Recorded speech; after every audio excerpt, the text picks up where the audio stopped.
Big racing nights, big wagering pools are here at Los Alamitos. Check out some of our recent pools in the early pick four. Over 200,000 on February 16th and nearly 170,000 on February 15th. Plus our late pick four had a pool of over $160,000 on February 16th. And of course our traditional pick six often has a pool of over $60,000 on Sunday nights. Plus much more.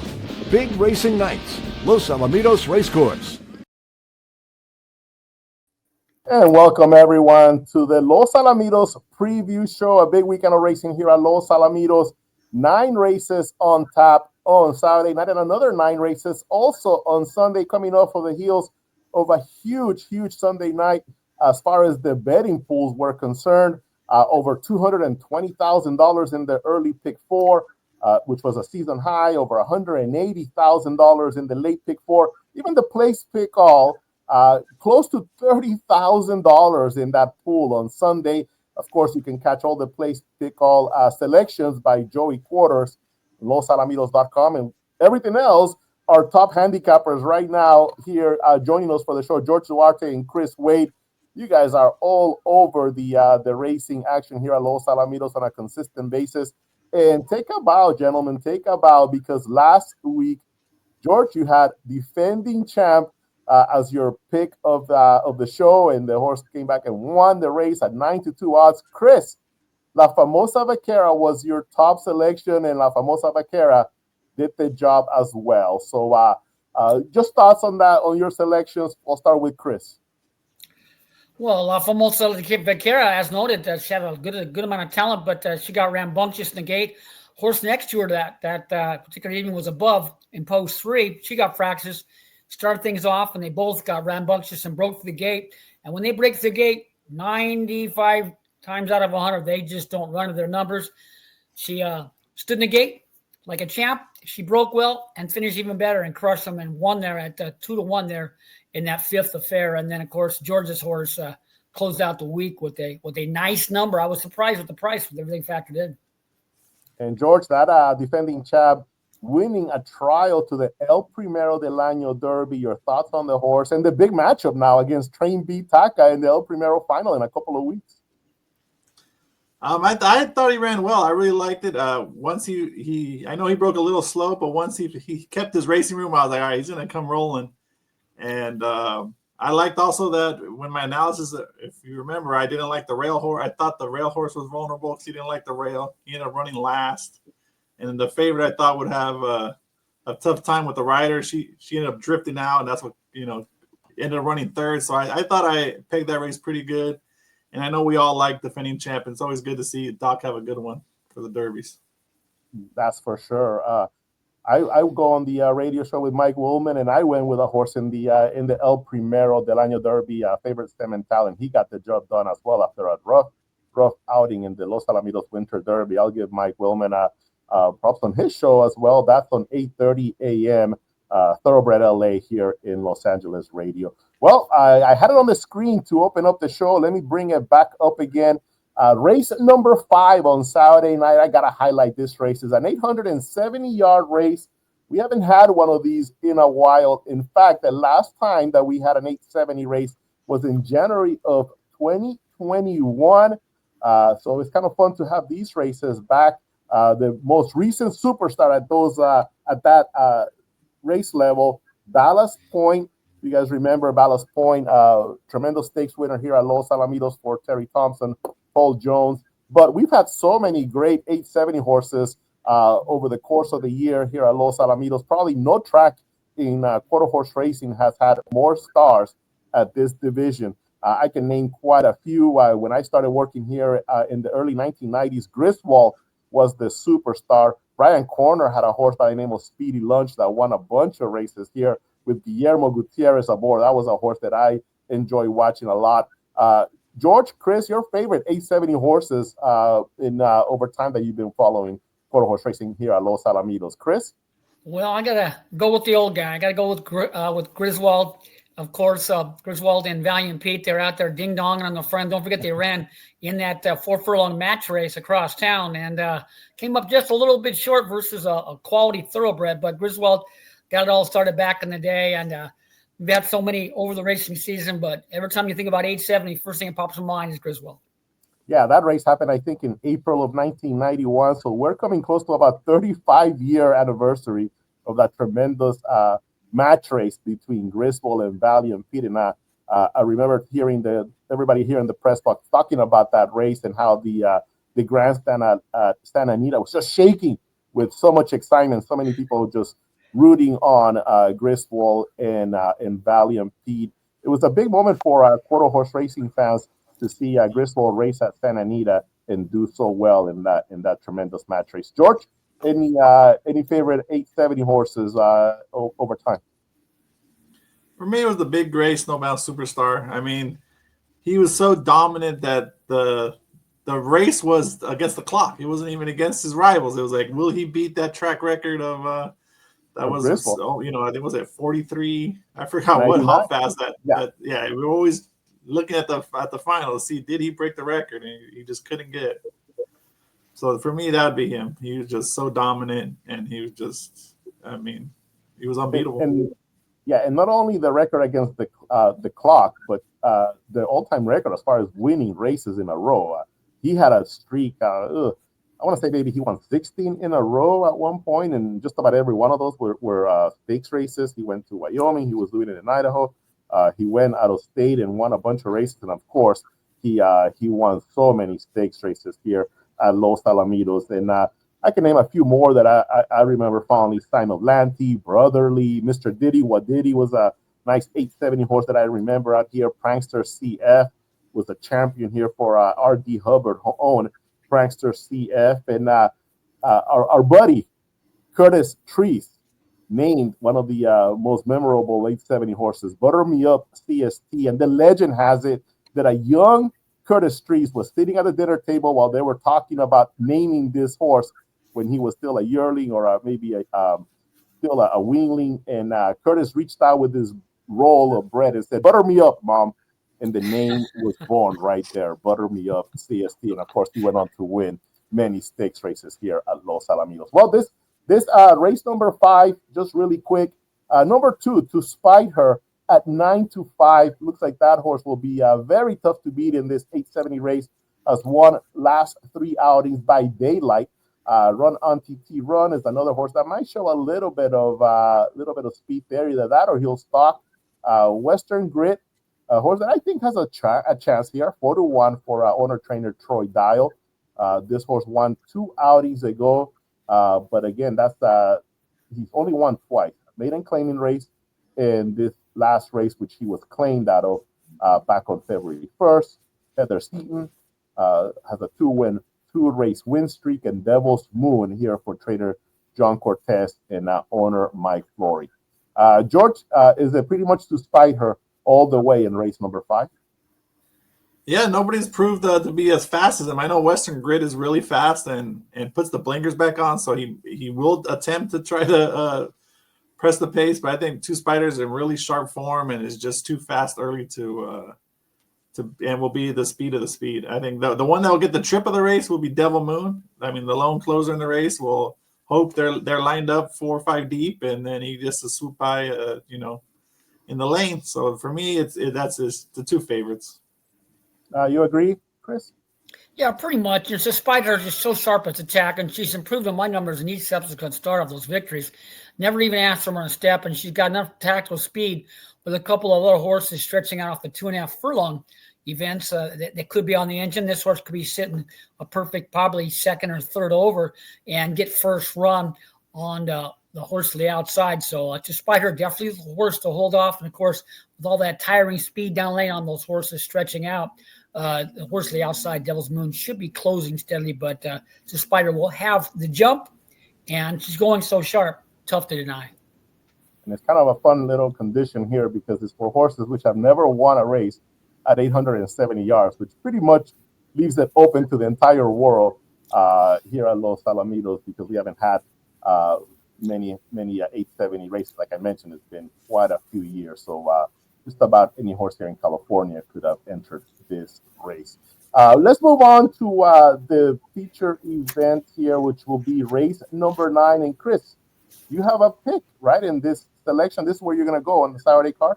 Yeah, my Saturday card, the Terrific Rock and Roll. It's a horse that's so well bred, well connected, a lot of talent, but is the own worst enemy. Always seems to find trouble, found trouble once again 34 nights ago when breaking slow after getting fractious inside the gate and blew her best chance, but she finished steadily and she galloped out STT. She galloped out very strong, draws the outside post, and with a decent getaway, will be definitely the one to hold off near the wire. Okay, here's that last outing for Terrific Rock and Roll. It was a division to the Los Alamitos Maiden Stakes race number 4. She was on the rail. So from the rail, so that kind of is easy to spot. Walk us through this race really quickly. Yeah, she got fractious in the gate and broke slow, veered in away from the barrier, lost over a length, was slow on the stride, and finished pretty well the final half under a hold. So much, much better than Sean. You can see her break very slow on the rail, drifted in away from there. She's slow on the stride, but finishes a lot better the final half of the affair under a hold and got a lot of talent with everything factored in. You can see her finishing well under a guzzle, and she'll galloped out. The STT galloped out very strong. You see her into the turn right there. She's right there. So 350 yards. She stretches out here tonight and gets 350. And with the outside post, expected clear path, a better getaway. Big look there as one of our selections there in that ninth and final on Saturday. Let's go ahead and move on to the Sunday action. By the way, Michael Wrona will be joining the show in the second half of the show. He'll have a selection as well. But let's go ahead and take a look at the Sunday action because I know both George and Chris have horses to watch. Here they are, race number 5 on Sunday's car. Sunday's action, by the way, starts at 6:05 p.m. here at Los Alamitos. 9 races on tap. George, where are we going in race number 5? For me, I'm going with semi-price horse in number 4, Giannis Girl. I really liked how she finished last time. She dropped really far back and finished with run while not necessarily being asked for her best. And she catches a field. She drops in class and catches a field that has not, doesn't do very well within the stamina division. There's a lot of speed and fade in here. And so I think she's going to get plenty of pace to close into. And she's really improved since removing the blinkers. And I really like how Eric Garcia rides her, and he rode her to her lone victory. I think she'll be able to sit, about 3 lengths back, much closer than she did last time. And I just really like how she's fishing her races, and she's catching a really suspect field. And, this pick 6 on Sunday is pretty tough, and that's where I'm going to try to find a single in this race in Giannis Girl, because in the other races, you got a loaded 10-horse maiden race and a pretty competitive final allowance race of fillies and mares. So this is where I was looking for a single somewhere, and this is where I land. I remember watching her gallop out, and I was like, I need to remember her for the next time. And then she shows up in race 5, unfortunately. So no pick 4 for me, but could be a pick 6 single. Giannis Girl, 7-2 on the morning line here. And again, like you mentioned, some tough allowance races. This race is for 62.50 claimers. She did pick up a victory when going against maiden claimers at 5,000 and did it pretty easily as well. So Giannis Girl is George Duarte's selection here, and we have to remind everyone that your comments and pick 4s appear each racing program, the Nightlines racing program, which is available on track and of course at all the satellite facilities here in California. Chris, you also have a selection, right? In race on Sunday's card. Yeah, we're going to go on Sunday to a horse that is well known.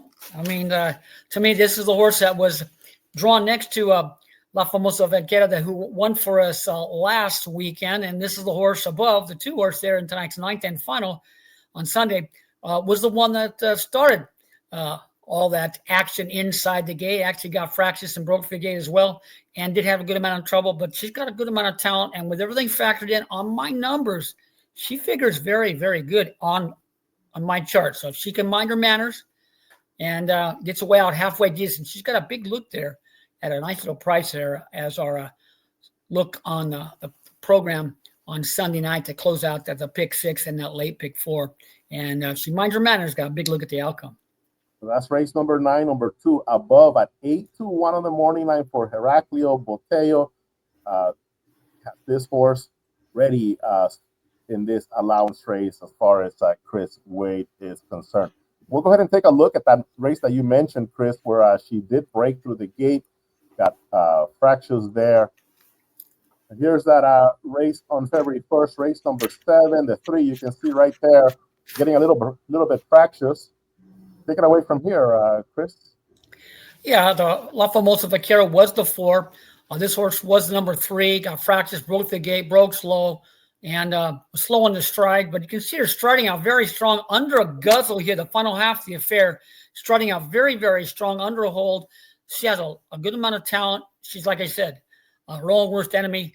And if she combined her manners inside the gate, she's got a big look at the outcome there at 8-1. So a nice price to close out the weekend. And if she can get the job done, she could spice up that pick 6 for George and the late pick 4.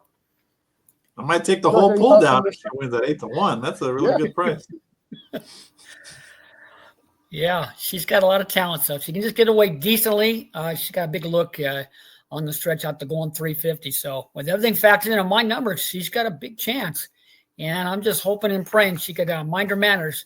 And you can see on that last race, she was under a flat-out guzzle the final half of the affair. And the harder the rider pulls, the faster I count. So I give her a good amount of trouble, and it enhances her chances. And hopefully she gets a clean getaway in that 9th and final. It's a competitive field here. Market analysts ran in the Grade 1 Los Alamitos Oaks. Last out, Just Call Me Candy was the winner of the last race that market analyst was in. She did go 17.87. Ecstatic is a winner of the La Pacifica handicap last year and ran third in an allowance event. Firestorm won a claiming stakes race. California Breeders' Champions Night. Milagro Lady competed against the top boys in the Z. Wayne Griffin Director's Trial race, and she's made over $200,000. There's above.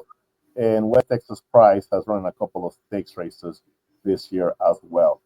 Any selection here, George, that you might share with the public? The one I like is Market Analyst. You don't see her other victory on the PPs, but it was from the outside post. So in her 2 starts from the outside, she's won by over 1.5 lengths. So she really likes the outside post. Qualified for the Governor's Cup Derby last season, but opted out of it. And she draws well. I mean, I respect Above. Above's normally a quick great horse. So for me, the issue is mainly towards the end, but she did gallop out in that race actually pretty well. I was actually surprised by that gallop out. So I respect Above. I just think Market Analyst with that post is just going to be hard to deny. Yeah, so that's a look at some of the selections here for Saturday and Sunday. Thank you, Chris and George, for taking the time to join us for the Los Alamitos Preview Show. We will be right back with Michael Wrona here to talk about his selection here for the weekend. Thank you both.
Introducing Rolling A Ranch's newest stallion, Dash a Good Reason, a son of multiple champion Good Reason S.A. and a half-brother to champions He's a Dash of Fire and I'm a Fearless Hero. Dash a Good Reason was a finalist in the Grade 1's Los Alamitos $2 Million Futurity and Los Alamitos Super Derby. Dash a Good Reason. And he's ready to shine again in California at Rolling A Ranch. Grab by Dash a Good Reason. With impeccable breeding and success on the track, there are many reasons to book your mare to Dash a Good Reason in 2025. And now, happy to be joined by Michael Wrona here in the second segment of the Los Alamitos Preview Show. Michael, I recognize those guys. I've seen those guys before. Where are you, Michael? Hi, Orlando. I'm reporting from the parking lot of Cracker Barrel in Victorville. I'm on my way back after an enjoyable few days in Laughlin, where I was able to catch up with Ed and Marsha Burgart. Always a treat. Great to see them. Of course, Ed was calling at Los Alamitos in late January, but I wasn't there, and it's a while since I've seen him. So very, very good time. Yeah, I knew I seen those guys before because on his way here after coming to fill in for you, Burgart made a similar stop on his way to Los Alamitos Racecourse. So I knew I had seen those guys before. Well, Michael, we have some really nice. Also saw Terry Thompson, by the way. Okay. Quarter horse owner and breeder, and his lovely wife, Deb. So the six of us actually had a nice dinner a few nights ago.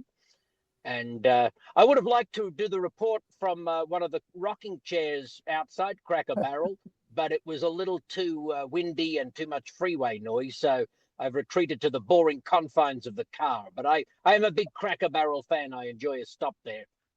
Yeah, I do as well. And incidentally, we did mention Terry Thompson earlier on the show because we are having 870 races here at Los Al this weekend. It's been a while since we had races at that distance. And I mentioned how the last superstar at the 870 division was a horse owned by Terry Thompson by the name of Ballast Point. Yes, he was a terrific horse, wasn't he, at the 870? Just about the time I was coming on board at Los Alamitos. Yeah, absolutely. So, like I mentioned, we do have some 870 races on tap for Saturday. We talked about race number 5, and I believe you have a selection for the Saturday card as well, right? Yes, the 7th race on Saturday. Quite a good allowance event. And I like La Peralta, number 5, trained by Jaime Gomez, who hasn't been out since a trial to the 2 million futurity in late November, when finishing, I thought, quite a good third. And there's been some good, strong form lines for her at various times of her first season of racing in 2024. And I think that she might be able to come back on a winning note. She's first time Lasix, and I think she's tough to beat. Yeah, just taking a look at the field here. Val Sofia running the kindergarten futurity last year, and usually does put together some nice efforts. There's La Peralta, like you mentioned, coming off of that Los Alamitos 2 million futurity trial. And how about the fact that the winner of that trial, Beach Walk, came back and won a trial to the Los Alamitos Oaks just last week. Relentless Looker off of a 3/4 length win here at Los Al not too long ago. More Than Eye Candy for trainer Heraclio Botello. This filly had a nice workout here on January 25th, going 12-3. That workout is available on our website, losalamitos.com. Rose's Dynasty from post number 2, also for trainer Jaime Gomez, Ricardo Ramirez up, and Little Ella for the Red Hot Barn of trainer Eddie Willis.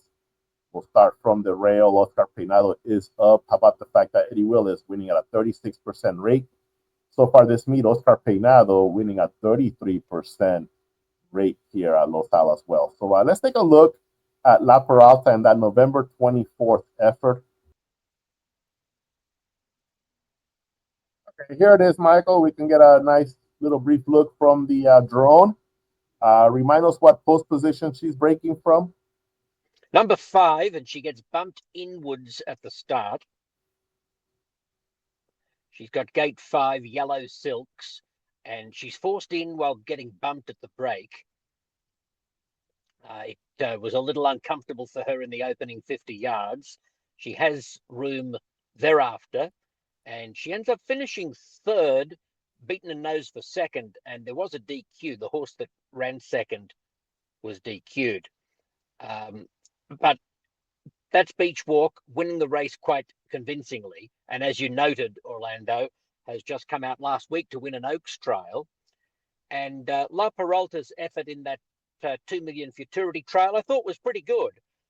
And if you look further back in her past performances, I thought she was unlucky to lose an Ed Burke million futurity trial back towards the middle of last year, when dropping a nose decision to Apolitical Bet, a horse who then went on to win a trial and the final of that John Deere California Juvenile Challenge. So that's a good form line too, as is Beach Walk from the most recent race. She's first time Lasix, and I think that she has a good shot for Jaime Gomez. The horse I'm most worried about is More Than Eye Candy, number 3. I did like that gate work for that horse recently. The horse drawn gate 4 is interesting. Relentless Looker Z, winning on debut at Los Al from gate 1. So you would think that there's certainly scope for improvement, but I made a couple of notes from that race to the effect that every other horse in the starting gate was acting up at some point.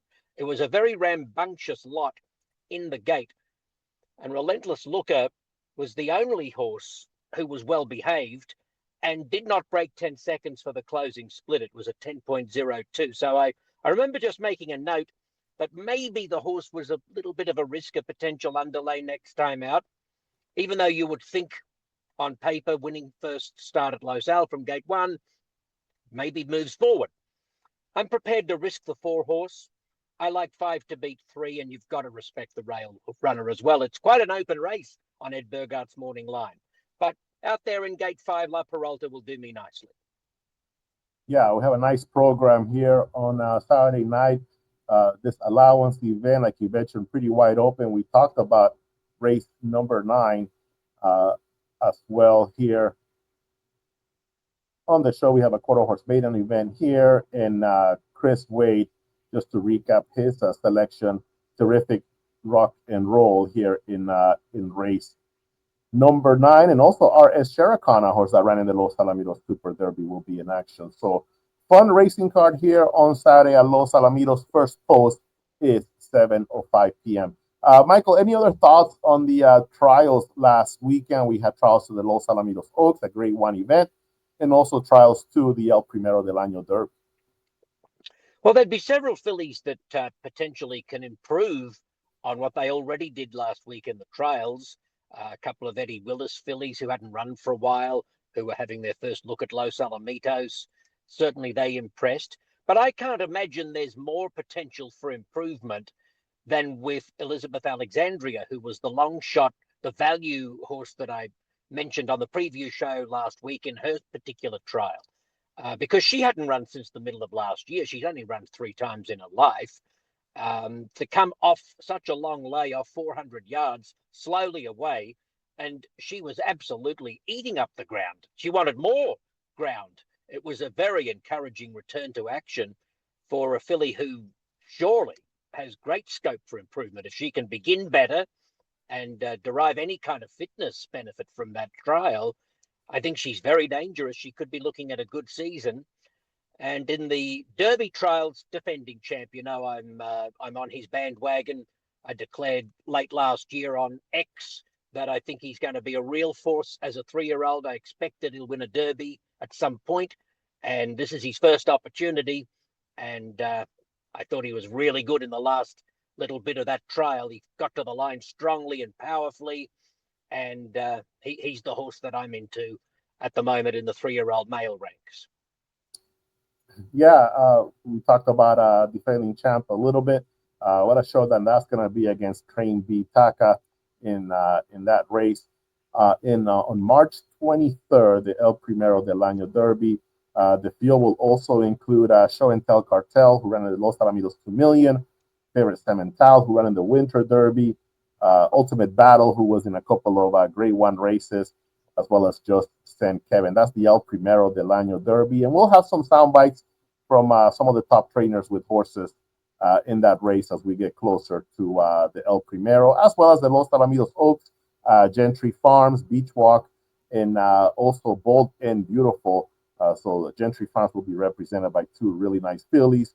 And like you mentioned, Elizabeth Alexandria, and also Politicos Chulitas is a filly that I was happy to see get a victory. She's qualified to some big races here at Los Alamitos for trainer Jose Flores. So That's in the future weeks here at Los Al, those two outstanding stakes races. But the main focus now is the weekend action. Like we mentioned, 7:05 p.m. on Saturday for the 9-race card, 6:05 p.m. on Sunday for another 9-race card here at Los Alamitos. Michael, I know that you're heading home. Okay, mate. I'll look forward to seeing you on the weekend. Best of luck to everyone. Thank you. And thank you, everyone, for joining us for this edition of the Los Alamitos Preview Show. Don't forget to leave your comments here on our channel. And as always, we'll continue to bring you the best of quarter horse and thoroughbred racing here at Los Alamitos each and every week on the Los Alamitos Preview Show. Hope you have a great rest of your day. Big racing nights, big wagering pools are here at Los Alamitos. Check out some of our recent pools in the early pick four. Over 200,000 on February 16th and nearly 170,000 on February 15th. Plus our late pick four had a pool of over $160,000 on February 16th. And of course our traditional pick six often has a pool of over $60,000 on Sunday nights. Plus much more. Big racing nights, Los Alamitos Racecourse.